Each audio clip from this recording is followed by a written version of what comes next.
In today's tech tip, I'll be showing you how to change the save folder password on your Pixel 8 or Pixel 8 Pro.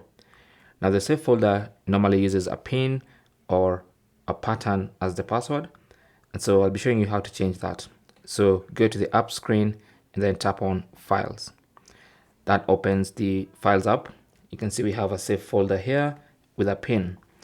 So to change that pin, tap on the three lines in the top right corner and then tap on Settings.